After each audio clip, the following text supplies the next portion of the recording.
ॐ हरिः ॐ श्रीगुरुभ्यो नमः। हरिः ॐ। ॐ शन्नो मित्रशं वरुणः शन्नो भवत्वर्यमा शन्न इन्द्रो बृहस्पतिः शन्नो विष्णुरुक्रमः। नमो ब्रह्मणे नमस्ते वायो त्वमेव प्रत्यक्षं ब्रह्मासि त्वमेव प्रत्यक्षं ब्रह्म वदिष्यामि ऋतं वदिष्यामि सत्यं वदिष्यामि तन्मामवतु तद्वक्तारमवतु अवतु माम् अवतु वक्तारम्। ॐ शान्ति शान्ति शान्तिः। ॐ सहना भवतु सहनौ भुनक्तु सह वीर्यं करवावहै तेजस्विनावधीतमस्तु मा विद्विषावहै। ॐ शान्ति शान्ति शान्तिः।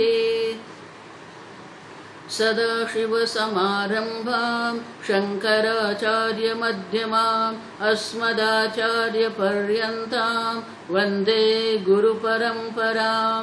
श्रुतिस्मृतिपुराणानाम् आलयं करुणालयं नमामि भगवत्पादं शङ्करं लोकशङ्करं शङ्करं शङ्कराचार्यं केशवं बादरायणं सूत्रभाष्यकृतौ वन्दे भगवन्तौ पुनः पुनः। ईश्वरो गुरुरात्मेति मूर्तिभेदविभागिने व्योमवद्व्याप्तदेहाय दक्षिणामूर्तये नमः। निधये सर्वविद्यानां विषजे भवरोगिणां गुरवे सर्वलोकानां दक्षिणामूर्तये नमः।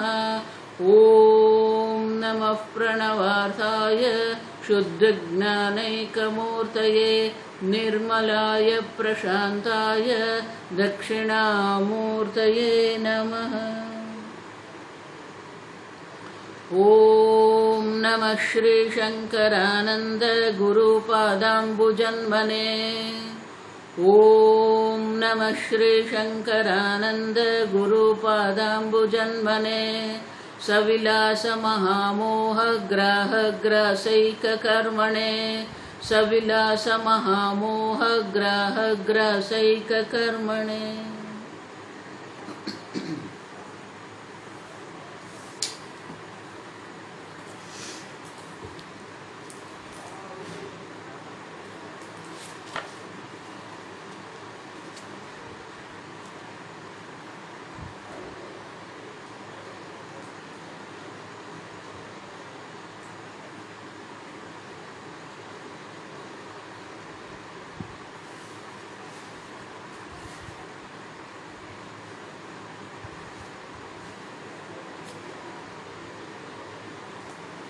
श्लोक नंबर 131। मिथ्यात्ववासनादार्ढ्ये प्रारब्धक्षयकाङ्क्षया अक्लिश्यन्तः प्रवर्तन्ते स्वस्वकर्मानुसारतः। नेक्स्ट। अतिप्रसंगो मा शङ्क्यः स्वकर्मवशवर्तिनाम् अस्तु मा केन शक्येत कर्म वारयितुं वद।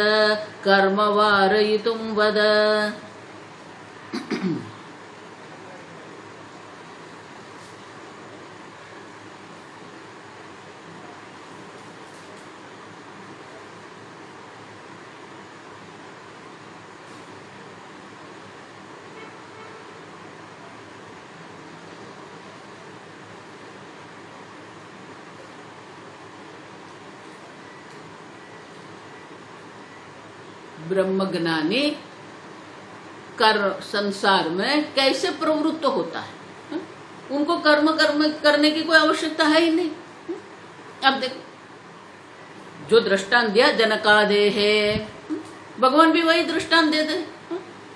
लोक संग्रहमेवापि संपश्यन् कर्तुमर्हसि। लोक कल्याण के लिए वो ज्ञानी पुरुष भी कर्म करते हैं, लेकिन कैसे करते हैं? उनके प्रारब्ध के अनुरूप। और इसलिए आगे के श्लोक में कहा मिथ्यात्व वासना दार्ढ्य, एक बार ये संसार का मिथ्यात्व की दृढ़ता हो गई, प्रारब्ध क्षय कांक्षया, प्रारब्ध कर्म की क्षय की इच्छा से स्वस्व कर्म अनुसारतः प्रवर्तन्ते, अपने अपने कर्म, स्वस्व कर्म माने कि उनके सामने जो परिस्थिति है, वशिष्ठ आदि के सामने यज्ञ कर्मादि की प्रवृत्ति है, जनक राजा है, राम भगवान है, तो श्री राम भगवान के कर्म के अनुसार उनको क्या करना है? राज्य कार्यभार करना है। अब सुखदेव है वो त्यागी है, कृष्ण भगवान है वैभवशाली जीवन जी रहे हैं।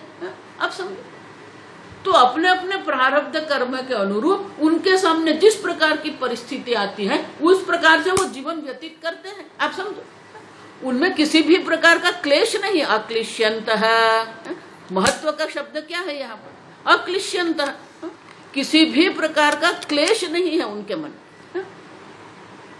आप समझो, किसी भी प्रकार का क्लेश भी नहीं है, और किसी भी प्रकार से अन्य प्रकार के महात्मा जो है उनके साथ वो अपने कंपैरिजन नहीं करते हैं।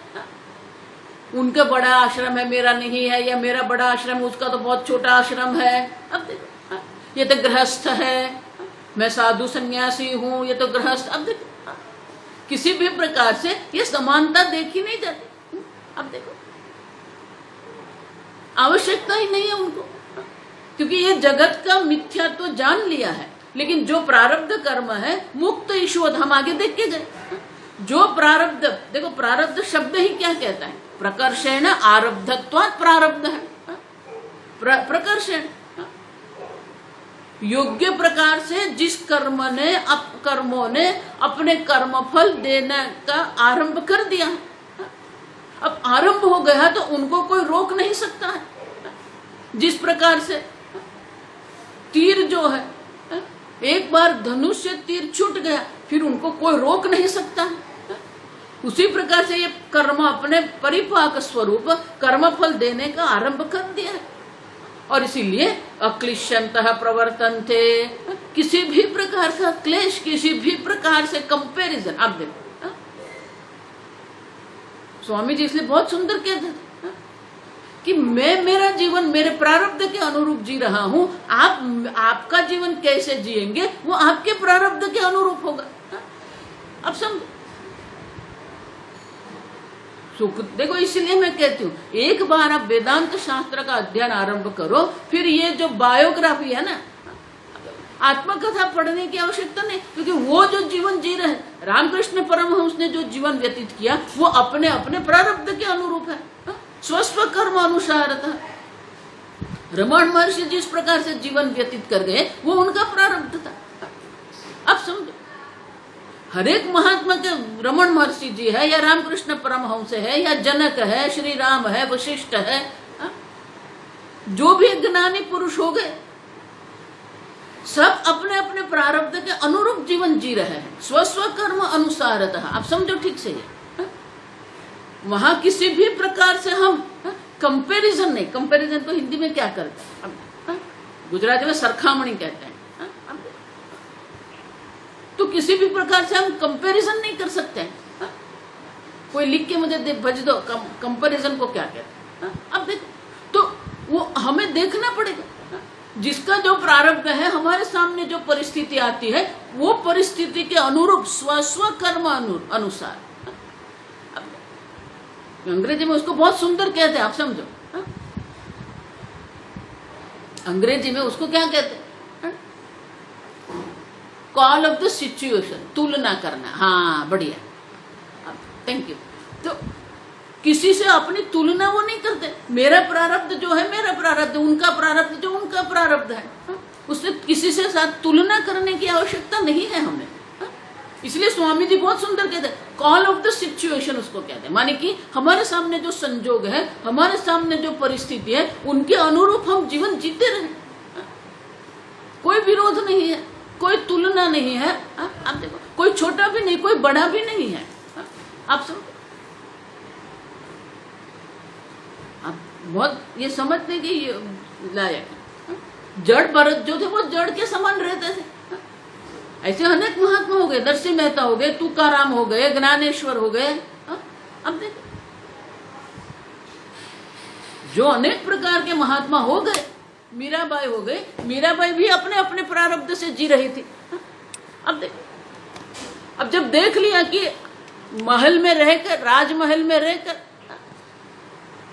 वहां किसी भी प्रकार से भक्ति संभव नहीं है, तो छोड़ दिया। अब देखो, तो अपने प्रारब्ध का कोई विरोध नहीं है, आप समझो। और इसलिए कहते हैं स्वप्रारब्ध अनुसारतः। तो एक प्रश्न और उठता है, बहुत सुंदर है प्रश्न, आप समझ। तो बोले कि वो तो अपने प्रारब्ध अनुसार जीवन जी रहे हैं और वो कर्म कर रहे हैं, करते हुए कर्म का पालन कर रहे हैं। तो ऐसा भी हो सकता है ना कि जैसे वो स्वकर्म का पालन कर रहे हैं, धर्म के अनुसार जीवन जी रहे हैं, तो ऐसा हो सकता है अनुचित कर्म भी वो करेंगे, अयोग्य अधर्म भी करेंगे वो, क्योंकि उनको तो कर्म करे कि नहीं करे कोई फर्क नहीं पड़ता। अब उससे तो कोई है ही नहीं, अब नहीं है तो फिर वो अधर्म भी करेंगे। अब समझो, देखो इसलिए मैं पहले से बोल रही हूं, वेदांत या ब्रह्म ज्ञान आपको अधर्म का लाइसेंस नहीं देता है, ये ठीक से समझना। कोई किसी भी प्रकार से नहीं, आप समझो, किसी भी प्रकार से। इसलिए शंकराचार्य जी कहते हैं, जब स्थित प्रज्ञ के लक्षण भगवान ने दर्शाए, तो शंकराचार्य जी बहुत सुंदर कहते हैं कि जो सहज कर्म है, ज्ञानी के लिए जो सहज है, वो सहज क्या है? धर्मनिष्ठ जीवन है उनका, अहिंसा, शांति, आर्जवम, अब देखो, आचार्योपासनम, ये उनका जीवन है। तो साधक के लिए वो क्या है? प्रयत्न पूर्वक ये करना पड़ेगा, डेलिब्रेशन जिसको कहते हैं। लेकिन वो प्रयत्न करते करते उनके लिए भी वो सहज बन जाएंगे। अब धर्म ही जब सहज बन गया है, तो अधर्म हो ही कैसे सकता है? आप समझो। तो अगर आप ऐसे शंका करेंगे, नहीं नहीं वो तो ज्ञानी है, कुछ भी अधर्म कर दे चलेगा, नहीं। और इसीलिए आगे के श्लोक में कहते हैं कि अगर आप ऐसी शंका करेंगे कि ज्ञानी, ब्रह्म ज्ञानी जो है वो भी अधर्म करे तो चलेगा, नहीं। अधर्म करने का उनको कोई लाइसेंस नहीं मिलता, आप समझो। तो इसलिए कहा अति प्रसंगो मां शंक्य, अति प्रसंग माने कि धर्म का उल्लंघन करना, धर्म का उल्लंघन करने की शंका आप मत करो। अति प्रसंग का अर्थ होता है कि वो अपनी इच्छा के अनुसार जीवन जी रहे हैं, धर्म के अनुसार नहीं, अधर्म के अनुसार जीवन। क्यों? स्वकर्म वशवर्तिना, क्योंकि वो तो किसके वश में है? किसमें, किसके वश में रहकर वो वर्तिना माने कि कर्म कर रहे हैं, प्रवृत्त हो रहे हैं। स्वकर्म, कर्तव्य कर्म का पालन करते करते ही वो अपना जीवन व्यतीत करते हैं। अब राग द्वेष में वश में आकर वो कर्म नहीं कर रहे, स्वकर्म के वश में आकर वो कर्म कर रहे। अब देखो एक सीधी बात है ना, आपको जो चाहिए वो प्राप्त आपको करना है। अर्जुन को भी, पांडवों को भी राज्य चाहिए था, पांडवों को भी राज्य की ही इच्छा थी। दुर्योधन तो राज्य पकड़ के बैठा था, वो छोड़ने को तैयार नहीं था। और पांडवों ने हर एक प्रकार से प्रयत्न कर लिया, लेकिन जब वो नहीं माने तो युद्ध अनिवार्य हो गया। आप समझो, तो पांडव वो है, उनको भी राज्य चाहिए। आप समझो, राज्य की इच्छा तो उनको भी है, लेकिन वो धर्म की मर्यादा में रहकर धर्म का उल्लंघन न करके वो प्रयत्न कर रहे हैं। आप समझो, तो धर्म के मर्यादा में रहना है। और जिसका जीवन वो धर्मनिष्ठ हो गया। देखो आगे भी बहुत बड़ी चर्चा हम करके गए। अगर आप समझ रहे हैं कि छोटा मोटा ऐसा अधर्म कर लिया, झूठ बोल दिया, कपट कर दिया, आप देखो थोड़ी थोड़ी छोटी बड़ी हिंसा कर दी, किसी को डांट पाट दिया, क्रोध कर दिया, अपमानित कर दिया, आप देखो नहीं। क्यों? स्वकर्म वशवर्ती न, कर्तव्य कर्म के वश में रहकर वो प्रवृत्ति कर रहे हैं, राग द्वेष में वश में रहकर नहीं। अब तो धर्म का उल्लंघन करने की आवश्यकता कब पड़ती है? अब समझो,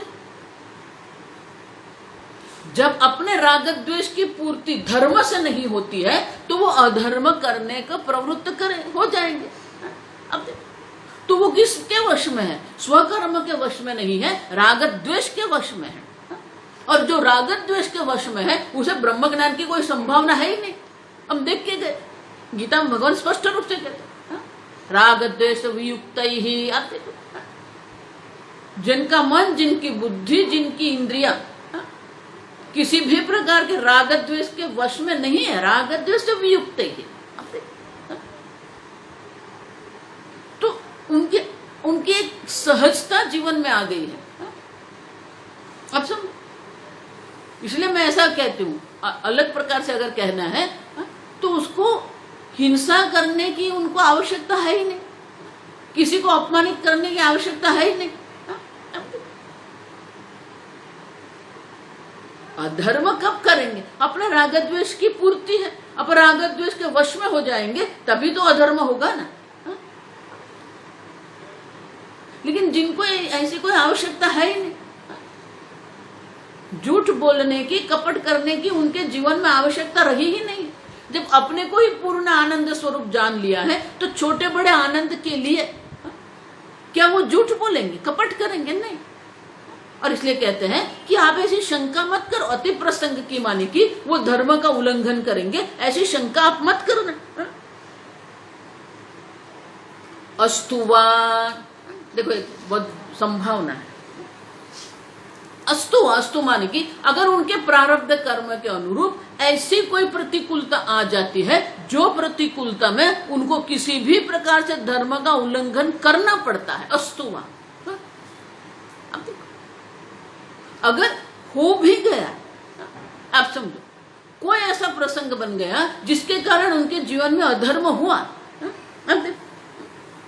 तो बोले कि वो प्रारब्ध कर्म के वश से है। शक्यते कर्म वारयितुम वद केन, तो वो कर्म का जो निवारण कौन कर सकता है? कोई नहीं कर सकता, क्योंकि प्रारब्ध कर्म के वश में है ना। जब तीव्र प्रारब्ध कर्म होता है तो तीव्र प्रारब्ध कर्म के कारण अधर्म होने की संभावना है। और अगर तीव्र प्रारब्ध कर्म के कारण हो रहा है तो फिर उनको कौन निवारण कौन करेगा उसका? अब देखो, केन वारयितुम शक्यते, वद माने अब बोलो, तो गीता में भगवान कहते हैं, आप समझो, बुद्धिर्यस्य न लिप्यते हत्वा स इमान् लोकान् न करोति न लिप्यते। अब अगर ऐसी कोई परिस्थिति आ गई कि वो अधर्म कर रहे हैं, और कितना बड़ा अधर्म, तीनों लोक का वो नाश कर रहे हैं, अब बोले फिर भी क्या है? न करोति, क्योंकि वो अपने को अकर्ता मानते हैं। न लिप्यते, न तो वो कर्म से लिपायमान होते हैं और वो अपने को कर्ता अकर्ता मानते हैं, इसलिए उसने कोई कर्म तो किया ही नहीं है। अब समझो, तो उनके सामने जब तीव्र प्रारब्ध कर्म होता है तब ये संभावना होती है। और इसलिए भारती तीर्थ मुनि कहते हैं कि अगर ऐसी तीव्र प्रारब्ध कारण संभावना भी बन गई तो फिर तीव्र प्रारब्ध है तो उनका निवारण करने का सामर्थ्य किसके पास है? किसके पास नहीं है? केन वारयितुम शक्यते, संभावना ही नहीं है, आप समझो। लेकिन अगर वो अधर्म हुआ भी है तो वो प्रारब्ध कर्म के अनुरूप हुआ है, अब देखो, राग द्वेष के अनुरूप नहीं है। तीव्र प्रारब्ध कर्म के कारण ये हो सकता है, लेकिन राग द्वेष के कारण ये नहीं हुआ है। और इसलिए कहते हैं उनका निवारण कौन कर सकता है? कोई नहीं निवारण कर सकता। इसलिए भगवान कहते हैं हत्वा स इमान् लोकान् न करोति न लिप्यते। आप समझो, ऐसे अनेक संजोग जीवन में आते हैं। आप कुछ अधर्म करना पड़ता है, किसी के जीवन को बचाने के लिए भी उसके अधर्म कहीं करना पड़ता है, लेकिन उनका अपने राग द्वेष के कारण नहीं है। अब देखो इसलिए हमारे वेदांत शास्त्र कहते हैं, वेद शास्त्र जो कहते हैं, वेद शास्त्र में जो धर्म की व्याख्या वो अलग है, अन्य प्रकार के नहीं, अन्य धर्म पंथ में तो बहुत अलग है। अब सब धर्म सापेक्ष है। अगर अन्य के कल्याण के लिए, अन्य के हित के लिए मैं झूठ बोलूं तो फिर वो झूठ नहीं है, अधर्म नहीं है, आप समझो। लेकिन मेरे राग द्वेष की पूर्ति के लिए अगर मैं झूठ बोलती हूं तो फिर वो अधर्म है। आप समझो, मैं एक ही दृष्टांत देती हूँ। अगर कोई व्यक्ति, उनका वजन बहुत कम हो गया है, भूख लगती नहीं है, मन में एक प्रकार से दुख की भावना है, वो अपना मित्र डॉक्टर है, उनके पास जाता है। अब उसने टेस्ट करवाई, पता चल गया कि लास्ट स्टेज का कैंसर है उसे। तो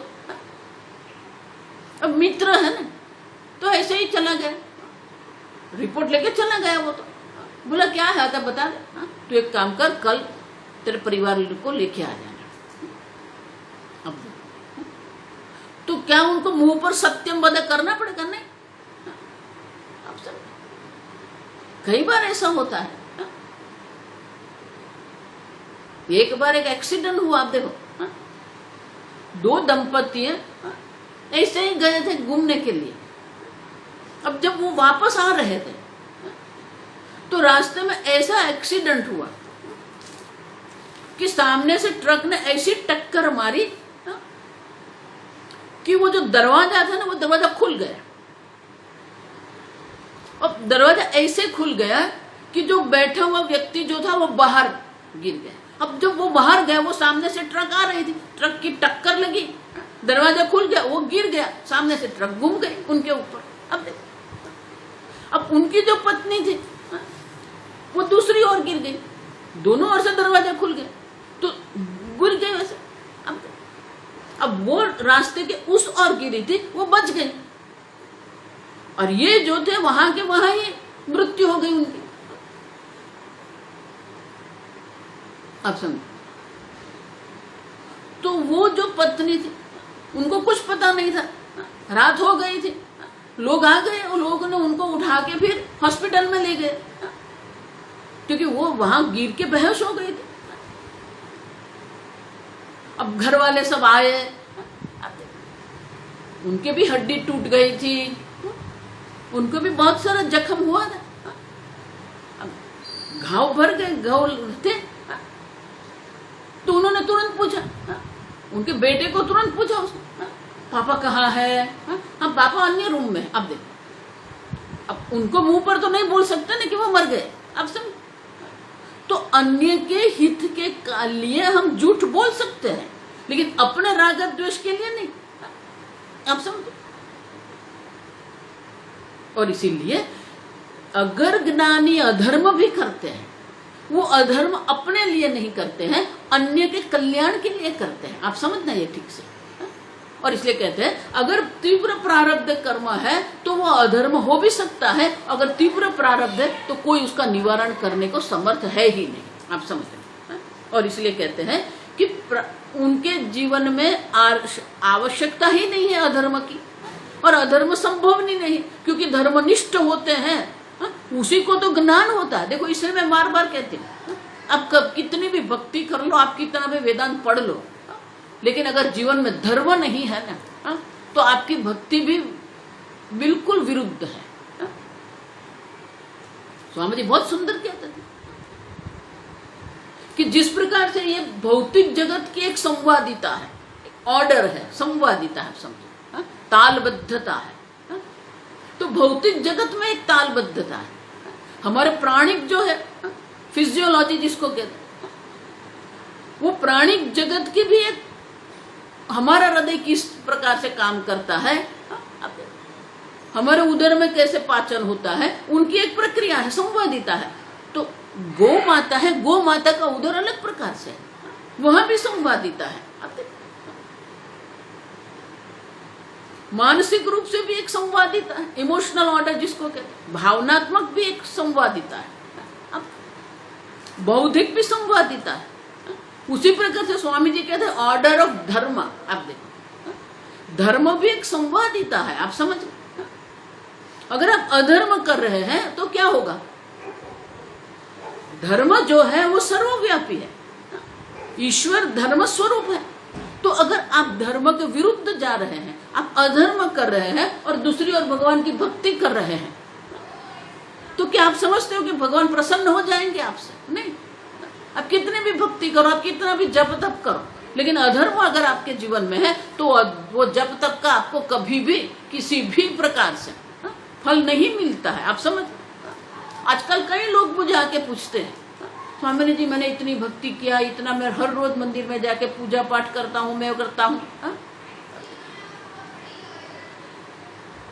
लेकिन छोटी छोटी बात में हम झूठ बोल देते हैं, छोटी छोटी बात में हम क्रोध करते हैं, किसी को अपमानित कर देते हैं। शास्त्र में लिखा है कि अगर आप क्रोध करेंगे, अधर्म करेंगे, तो आपका 1 महीने का पुण्य जो है वो जलकर राख हो जाता है।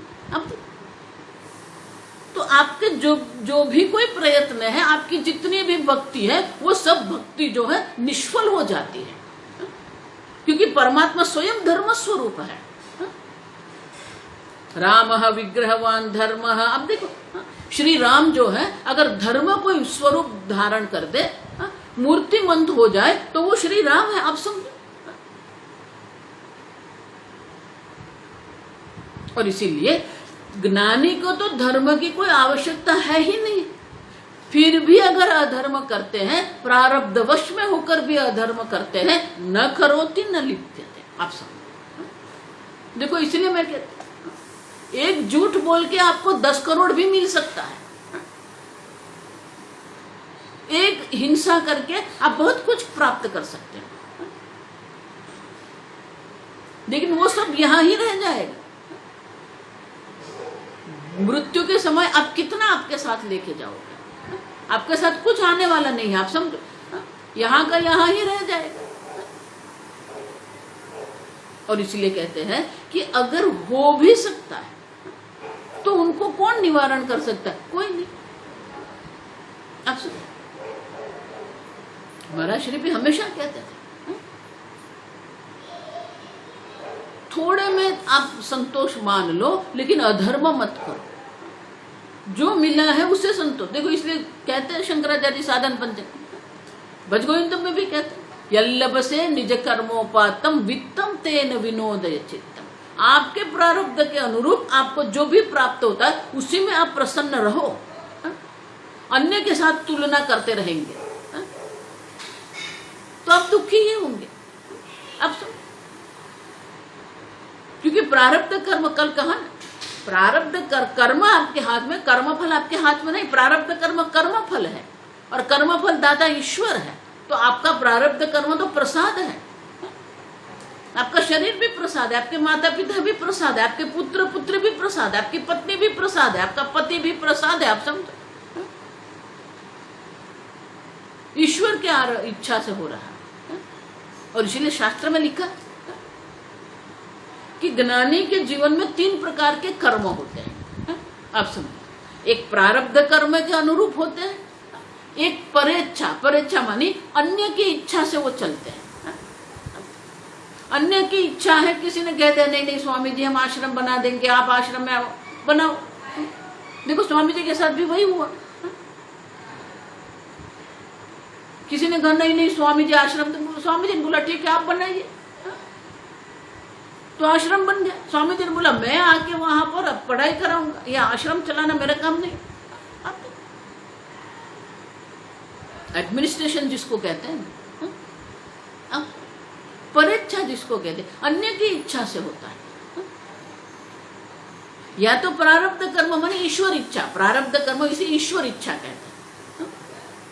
या तो ईश्वर इच्छा से होता है, प्रारब्ध कर्म से होता है, या परेच्छा से होता है, स्वेच्छा। अब कभी उनकी भी इच्छा हो जाती है, लेकिन वो इच्छा हुई, लेकिन इच्छा के कारण वो अधर्म का उल्लंघन नहीं करेंगे। अगर वो धर्म के मर्यादा में रहकर अगर संभव है तो वो अपनी इच्छा के अनुसार करेंगे, और करने में कोई मजबूरी नहीं है। आप समझो, और इसलिए कहते हैं कि अगर हो भी सकता है तो उनको वद मानी आप बोलिए, कौन उनका निवारण कर सकता है? निवारण करने के लिए कौन समर्थ है? आप बोलिए, कोई नहीं समर्थ। आप तो बहुत सारी ये चर्चा है कि ज्ञानी के जीवन में अगर भी अधर्म आपको दिखेगा, लेकिन वो बार बार नहीं दिखेगा, आप समझो, कहीं पर एक बार हो जाता है। ये हर रोज झूठे बोल रहे हैं, हर रोज कपट कर रहे नहीं है, आप समझो। कभी कभी ऐसे हो जाता है। और इसलिए कहते हैं कि अगर हो भी गया तो उनका निवारण कोई नहीं कर सकता। और इसलिए कहते हैं कि प्रारब्ध कर्म के अनुरूप वो उनका जीवन होता है, अपनी स्वेच्छा से कुछ नहीं है। जीवन में जिस प्रकार से उनके सामने संजोग बनते हैं, वो संजोग के अनुसार वो निर्णय करते हैं, लेकिन वो करने पर भी न करो, आप समझो। नैव किंचित करोमि इति युक्तो मन्येत तत्वविद। जो तत्वविद है वो जानते हैं, नैव किंचित करोमि, मैं कुछ नहीं करता, मैं अकर्ता अभोक्ता आत्मा। और इसलिए कहते हैं ज्ञानी की दृष्टि से भी अगर देखते हैं तो वो तो कुछ करता ही नहीं है।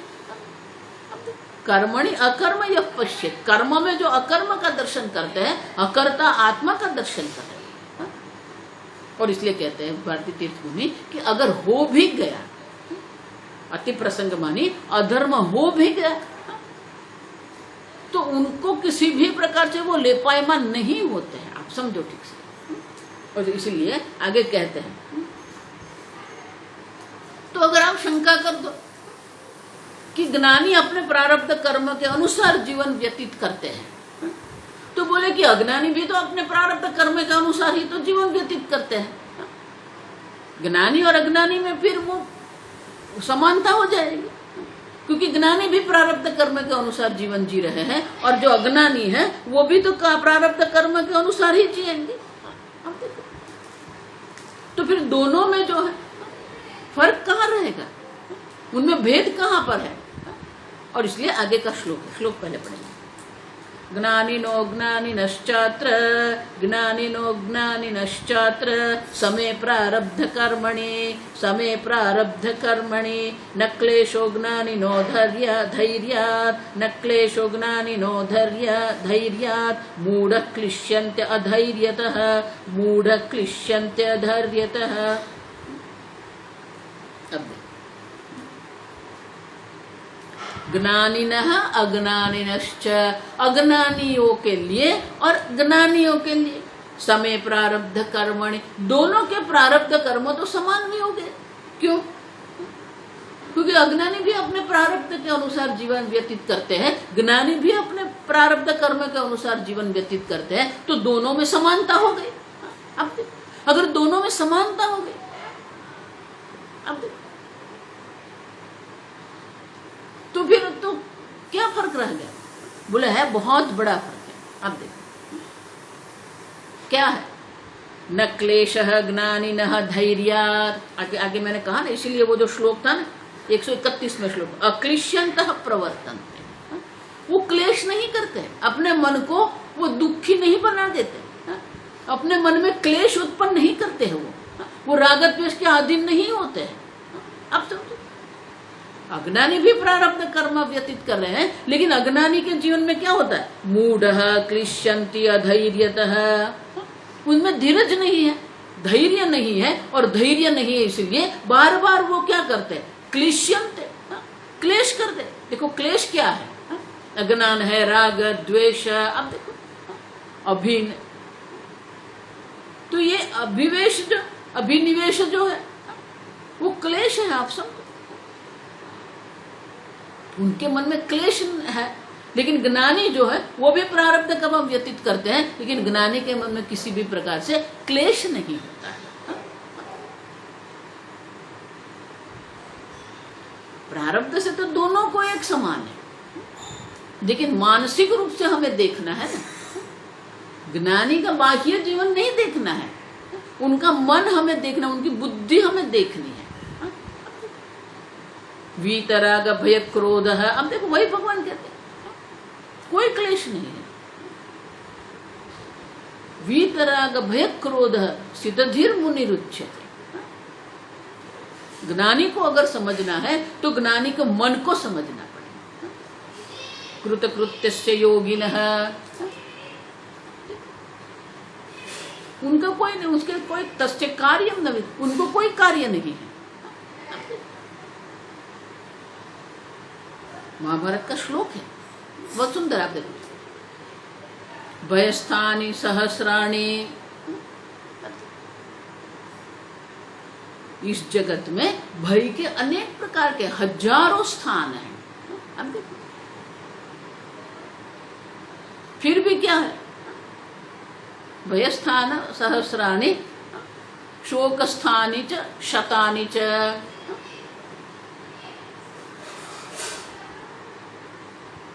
अनेक प्रकार से उनके मन में शोक के भी स्थान, मानी कि शोक की शक्यता है, संभावना है, शोक के प्रसंग है, सबके जीवन में है। ज्ञानी के जीवन में भी शोक के प्रसंग बनते हैं, भय के प्रसंग उनके जीवन में भी आते हैं। कल ही हमने देखा कि हाथी देखा तो भागे। भयस्थानि सहस्राणि शोकस्थानि शतानि च आविशन्ति दिने दिने मूढ़ाः। अब देखो, जो मूढ़ है, जो अज्ञानी है, जो राग द्वेष के अधीन है, वो उनमें प्रवेश करते, माने कि वो भयभीत होते हैं, वो शोकग्रस्त होते हैं। न तो तत्ववित्, ये महाभारत का श्लोक आप सबके जीवन में भय है, सबके जीवन में शोक है। आप सब शोक के प्रसंग तो बनते ही रहते हैं। इसलिए भगवान क्या कहते हैं? दुखेषु अनुद्विग्न मनाः। दुखेषु, अब देखो बहुवचन है वहां। अनेक प्रकार के दुख के प्रसंग उनके जीवन में भी आते हैं, अनेक प्रकार की प्रतिकूलता उनके जीवन में भी होती है। दुखेषु अनुद्विग्न मनाः सुखेषु विगत स्पृहः। उनके जीवन में भी सुख के अनेक प्रसंग आते हैं, लेकिन वो कौन है? वीतराग भय क्रोधः स्थितधीर मुनिरुच्यते। वही बात महाभारत में अलग प्रकार से बताया। प्रारब्ध कर्म के अनुसार भयभीत होने के अनेक प्रसंग बनते हैं, शोक के भी अनेक प्रसंग बनते हैं। लेकिन जो मूढ़ है, देखो वही शब्द यहाँ पर है, मूढ़ क्लिश्यन्ति अधैर्यतः। अधैर्यतः, धैर्य न होने के कारण, धैर्य के अभाव के कारण वो क्लेश करते रहते हैं, सुखी दुखी होते रहते हैं। लेकिन जो ज्ञानी है, न क्लेश ज्ञानी न धैर्यात्, धैर्य के कारण ज्ञानी के जीवन में क्लेश नहीं है। और इसलिए कहते हैं दोनों के प्रारब्ध कर्म समान है, बाह्य दृष्टि से तो समान ही है, आप समझो। इसलिए मैं बार बार कहती हूँ, अगर आप शरीर की दृष्टि से देखेंगे, बाह्य संजोगों की दृष्टि से आप किसी को ज्ञानी बना देंगे तो बिल्कुल गलत है। क्योंकि ज्ञानी किसको कहेंगे? जिसके पास ज्ञान है वो ज्ञानी है, जिसके पास करोड़ है वो ज्ञानी नहीं है। धनवान किसको कहेंगे? जिसके पास विपुल प्रमाण में धन होता है वो धनवान है। तो ज्ञानी किसको कहेंगे? जिसके पास ज्ञान है वो ज्ञानी है। आप सब तो उनके ज्ञान से हमें देखना है ना, बाह्य परिस्थिति क्यों देखनी है हमें? लेकिन आजकल जो लोग हैं ना, बाह्य परिस्थिति देखते हैं। आप समझो। और इसलिए कहते हैं कि प्रारब्ध कर्म तो दोनों के समान है, बाह्य दृष्टि से तो समान ही है, लेकिन आंतरिक जगत जो है वो अलग प्रकार से है। ज्ञानी का जो आंतरिक जगत है बिल्कुल अलग है, वो अपनी मस्ती में रहते हैं। जो अज्ञानी जन है वो सुखी दुखी होते रहते, विलाप करते रहते। अब समझो। और इसलिए कहते हैं भले अगर आप शंका भी कर लो कि दोनों के प्रारब्ध कर्म समान है, लेकिन आंतरिक जगत दोनों के अलग होते हैं। तो ना अभी वे क्या कर रहे हैं? वो दृष्टांत दे रहे हैं, बहुत सुंदर दृष्टांत। आगे पढ़ेंगे दृष्टांत। मार्गे गंत्रोद्वयो श्रांतो, मार्गे गंत्रोद्वयो शांतो, समायापयप्य दूरताम, समायाप्यप्य दूरताम, जानन् जानन् धैर्यात् द्रुतं गच्छेत्, जानन् धैर्यात् द्रुतं गच्छेत्। अन्यतिष्ठति दीनधीः, अन्यतिष्ठति दीनधीः।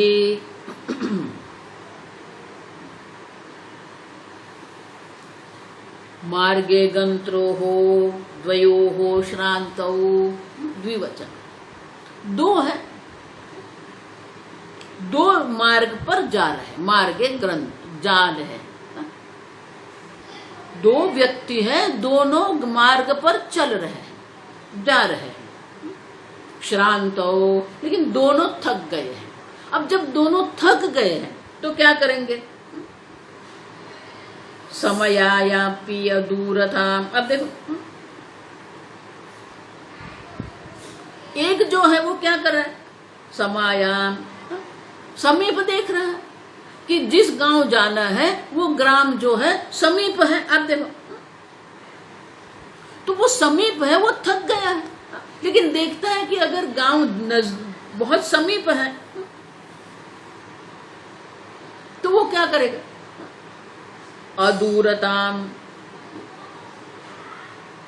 बहुत दूर नहीं, समीप में ही है, तो वो चल के, जल्दी चल के वो गांव पहुंच जाएगा, भले वो थक गया है। लेकिन दूसरा जो है वो क्या करेगा? वो दूसरा है वो बैठा रहेगा। क्यों? अदूरताम जानन् धैर्यात् द्रुतं गच्छेत्। समीप ही गांव है तो चलो थोड़ा जल्दी चल के गांव पहुंच जाते, भले थक गए, थोड़ा आगे चल जाए। लेकिन दूसरा जो है अन्यतिष्ठति दीनधीः, और दूसरा जो है वो देखेगा नहीं नहीं अभी यहाँ तक जाना है। अब देखो, दोनों की दृष्टि अलग है। एक सोच रहा है बस अभी 2-4 योजन ही है, चले जाएंगे, 2 योजन है अभी तो नहीं जाना, अभी बैठते हैं हम, दीनधीः। अब देखो, दृष्टि ही अलग है। 2-3 योजन होने पर भी, 2-3 माइल होने पर भी एक समझता है कि समीप है, और दूसरा जो है अन्यतिष्ठति, दूसरा बैठ गया, और अभी 2 माइल और जाना है। आप 20 माइल चल के आए हैं, अभी 2 माइल उनके लिए क्या कुछ नहीं है, धैर्य नहीं है ना।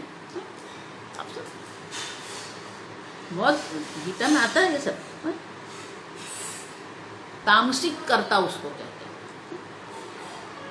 सात्विक कर्ता वो है कि थोड़ा शरीर में क्लेश होने पर भी वो अपना कार्य पूर्ण करते हैं,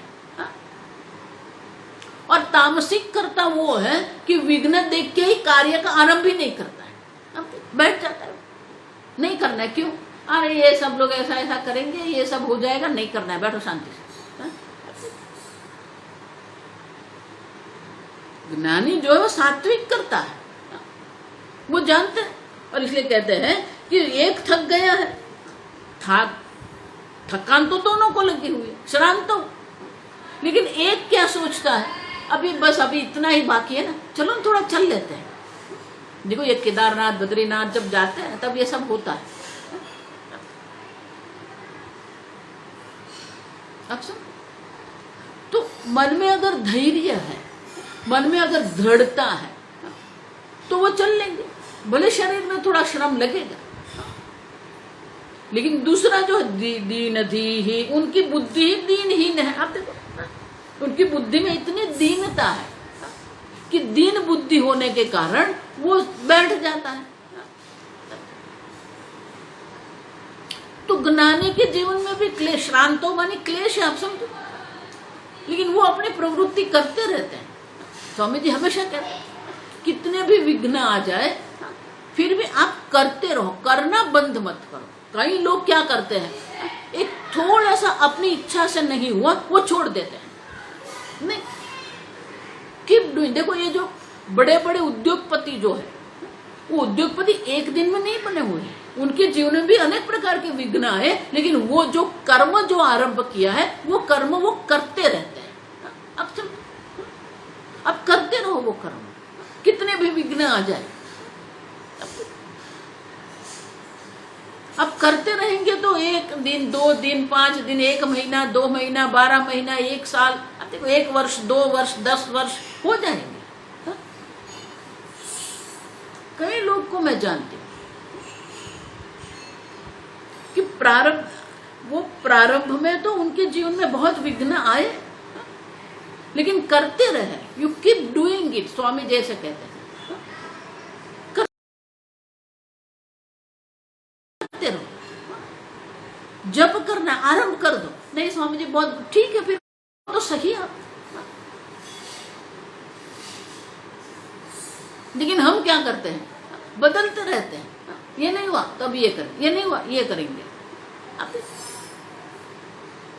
अब छोड़ दे तो दीन दी ही उसको कहते हैं। दीन बुद्धि है, बुद्धि में दीनता है उनके, दृढ़ता धैर्य नहीं है। एक कार्य का आरंभ कर दिया, वो कार्य आप करते रहो, नहीं भी हुआ तो करते रहो। एक बार, दो बार, तीन बार करते रहो, पांचवी बार तो वो ठीक हो जाएगा। देखो, इसलिए अब्दुल कलाम बहुत सुंदर कहते थे, निष्फलता जैसा कुछ है ही नहीं, देयर इज नो अनसक्सेस। आप देखो, वो कहते थे कि वो निष्फलता नहीं, वो अनुभव है। आप देखो, क्यों? क्योंकि वही अनुभव आपको सफलता की ओर ले जा सकता है। जीवन में निष्फलता जैसी कोई बात नहीं है। आप समझो, निष्फलता सफलता हमने बना के रखी है। ये जो है एक अनुभव है, वो अनुभव के आधार पर आप आगे चलते रहो। आप समझे? देखो, ये जो बड़े बड़े वैज्ञानिक लोग होते हैं, आप ऐसा मत मानना कि उन्हें एक बार प्रयोग कर दिया और उसको सफलता मिल गई। नहीं, कितनी बार उनको करते रहना पड़ता है। ये रॉकेट भी क्या पहली बार बनाया और छोड़ दिया और चला गया? नहीं, कितनी बार निष्फलता मिलती है, लेकिन वो करते रहते हैं। और जिस प्रकार से परिवर्तन करने की आवश्यकता है, वो परिवर्तन करते हैं। हमें भी वही करना है। हम जो कर्म कर रहे हैं, निष्फलता मिली है, तो कर्म में जिस प्रकार से हमें परिवर्तन करना है, वो परिवर्तन हम कर ले। और इसलिए कहते हैं कि जो ज्ञानी जन है वो धैर्य से काम करते हैं। वो थक भी गए हैं, शारीरिक रूप से अगर थकान भी लगती है, लेकिन अपना कार्य वो पूर्ण करके छोड़ते हैं। और जो अज्ञानी जन है, वो दीन बुद्धि वाले हैं। उनकी बुद्धि में तामसिकता है, थोड़ा सा विघ्न भी आता है, वो छोड़ देते हैं। नहीं, देखो, हम लोग भी आश्रम में पढ़ाई के बाद प्रस्थानत्रयी का अध्ययन हो गया। अब सब 8 मई 1994 1994 प्रस्थानत्रयी की पूर्णाहुति हो गई। 31 मई तक सब लोग आश्रम के बाहर, किसी को स्वामी जी आश्रम में नहीं रखते, क्यों? आश्रम गुरुकुलम है। वो तो गुरुकुलम अध्ययन के लिए होता है। आपका अध्ययन हो गया, अब बाहर निकलो। तो स्वामी जी हमें 2 बात बताते कि आप पहले निश्चय करो। स्वामी जी सबके साथ आनंद से बैठकर बहुत विस्तार से चर्चा करते थे, व्यक्तिगत रूप से, कि उनको जीवन में आगे क्या करना है। और वो जो निर्णय करते, वो जिस प्रकार का निर्णय है, उस प्रकार से स्वामी जी उनको बहुत सुंदर से सहायता भी करते थे। तो स्वामी जी 2 बात बता कि आप अगर एक स्थान पर बैठ गए, अब वो स्थान पर एक बार बैठ गए, 2 वर्ष 4 वर्ष वहां रहो। अगर आपके एक भी वर्ग नहीं है, फिर भी आप वहां रहो। स्थान बदलते रहेंगे तो कुछ नहीं होगा। आप अपनी प्रवृत्ति करते रहो। दूसरा, जो समर्पित जीवन आपने निश्चय किया है, उनके अनुरूप आप अपना शास्त्र अध्ययन करते रहो। छोड़ दो मत, छोड़ने की कोई आवश्यकता नहीं। कोई आएगा अध्ययन करो, नहीं तो आप अपनी भक्ति करते रहो। स्वामी जी हमको कहते थे, हम सबको कहा था कि आप यहाँ शास्त्र अध्ययन कर रहे हैं और इसलिए जप तप करने की यहाँ संभावना कम है, लेकिन ये बाद आप बाहर निकलते हो, पुरस्चरण करो। अब सुन, आप अपनी भक्ति करते रहो, आप अपना शास्त्र अध्ययन करते रहो। कोई अगर आपके पास आया तो उनके साथ आप बैठ के शास्त्र अध्ययन करो। तो एक जीवन पद्धति आप बना लो, वो जीवन पद्धति एक स्थान पर बैठ के वो जीवन पद्धति आप जीते रहो। बहुत सारे ऐसे हैं, वो स्थान बदलते रहे, यहाँ गए 1 साल यहाँ पर रहे, 2 साल वहां पर रहे, 6 महीना यहाँ रहे। धैर्य नहीं है आपसे। और इसलिए कहते हैं कि जो भले थकान भी लगती है, भले निष्फलता भी हमारे जीवन में आती है, फिर भी आप डटे रहो। हिंदी में ऐसे कहते हैं ना, आप डटे रहो। आप समझो, जो करना है वो तो करना ही है, छोड़ना नहीं है, आप करते रहो। लेकिन जो दीन बुद्धि है, तामसिक बुद्धि वाला जो है, वो उनको छोड़ देता है। छोड़ने की कोई आवश्यकता, देखो इसलिए वो दृष्टांत देते हैं, वो नारियल जो होता है, नारियल उसको तोड़ना है। अब तोड़ने के लिए 1 बार लगा, नहीं टूटा तो क्या करना, छोड़ते हैं ना, नहीं दूसरी बार करो, तीसरी, चौथी बार तो वो टूटेगा ना। उसी प्रकार से एक मंत्र आपने लिया, एक जीवन पद्धति आपने अपना ली है, वो जीवन पद्धति आप जीते रहो। एक स्थान पर बैठकर आप अपना जीवन व्यतीत करो। अब स्थान बदलते रहेंगे, मंत्र बदलते रहेंगे, कुछ नहीं होगा। और इसलिए कहते हैं जो ज्ञानी जन है, जो धैर्य, देखो धैर्य, धीरज है उनमें, धैर्य के कारण वो छोड़ते नहीं है। जो आरंभ किया, अब गांव पहुंचना ही है, तो क्या करेंगे, भले थकान लगी हुए फिर पहुंच जाएंगे। दृष्टांत बहुत सुंदर है, आप समझ। एक बैठ जाता है, दूसरा बैठता नहीं है, अपना कार्य सिद्ध करके ही वो छोड़ता है। और इसलिए कहते हैं कि यही तो तफावत, फर्क है, भिन्नता है। ज्ञानी और अज्ञानी में यही तो भिन्नता है। प्रारब्ध कर्म तो दोनों का है, लेकिन एक के मन में क्लेश रहता है, एक काम छोड़ देता है, दूसरा छोड़ता नहीं है। आगे हम कल देखें।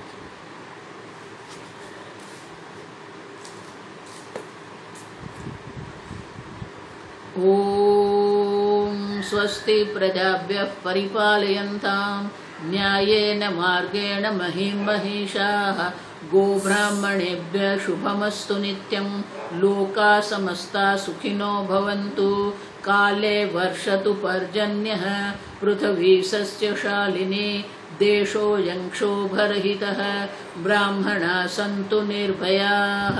ओम सर्वेषां स्वस्तिर्भवतु, सर्वेषां शान्तिर्भवतु, सर्वेषां पूर्णं भवतु, सर्वेषां मङ्गलं भवतु, सर्वे भवन्तु सुखिनः, सर्वे सन्तु निरामयाः, सर्वे भद्राणि पश्यन्तु, मा कश्चित् दुःखभाग् भवेत्। असतो मा सद्गमय, तमसो मा ज्योतिर्गमय, मृत्योर्मा अमृतंगमय। ओम पूर्णमदः पूर्णमिदं पूर्णात् पूर्णमुदच्यते पूर्णस्य पूर्णमादाय पूर्णमेवावशिष्यते। ओम शांति शांति शांतिः। हरिः ओम श्री गुरुभ्यो नमः। हरिः ओम।